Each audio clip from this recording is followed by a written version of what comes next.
C'est la candidate à battre dans ce scrutin. Danielle Hérin, ancienne présidente d'université et députée En Marche depuis 2017. À 75 ans, elle espère remplir les 5 ans pour continuer son travail parlementaire dans l'ombre. Avant même que le projet de loi soit déposé à l'Assemblée et au Sénat par les ministres, je fais remonter les besoins directement au ministère pour qu'ils prennent en compte les informations, nos spécificités en amont. C'est beaucoup plus facile que de le faire après. Évidemment, ça se voit moins. La partie est loin d'être gagnée, car le Rassemblement national est en progression constante dans cette circonscription, plutôt rurale et très précaire. Oh, Christophe, Ça va 3,30 € pour les législatives. c'est même pas la peine. Ici, le président départemental du RN est en terrain conquis. Il espère crever cette fois le plafond de verre, conforté par les résultats de la présidentielle dans l'Aude. Sur les 3 circonscriptions, nous faisons des scores supérieurs aux autres partis. Sur le département, je pense que le plafond de verre a explosé. Voilà. Et nous allons nous en apercevoir pour ces élections. Vous verrez que nous serons au second tour et que nous allons gagner et emporter cette élection. Mais la division pourrait condamner les ambitions de l'extrême droite.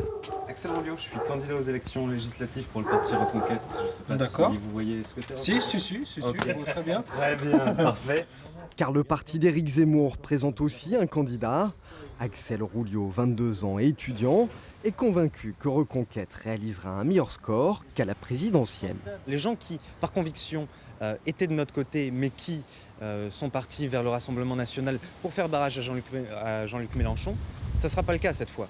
Ils vont se tourner vers ceux qui représentent vraiment leurs convictions, ceux qui sont en rupture avec un système politicien qui est à bout de souffle. Des voix qui pourraient manquer aux candidats de la droite républicaine. Pourtant, Laurent Pérez, chef d'entreprise et président du MEDEF Audois pendant 10 ans, espère bien convaincre. Il y a vraiment eu un écartèlement des voix de droite, mais mon ambition première, c'est de ramener tout le monde à la maison. Parce que le but d'Emmanuel Macron, c'est de faire du en même temps. Moi, mon ambition, c'est de vraiment refonder cette famille de droite libérale, mais aussi humaniste. Des camps divisés, mais la gauche, elle, s'est rassemblée. Dans cette circonscription, c'est la socialiste Sophie Courrière-Calmont qui a été investie par la NUPES. Notre programme va changer la vie des gens. Il faut que toute la gauche s'en saisisse. Que tous ceux qui sont partis pour des raisons de fatigue, qu'on les a peut-être trahis, on est resté trop sur le local. On n'a plus d'idées, je pense. Plus d'idées qui créent un récit, qui font rêver. La situation dans cette première circonscription de l'Aude paraît plus indécise que jamais. 5 autres candidats se présentent au premier tour des législatives.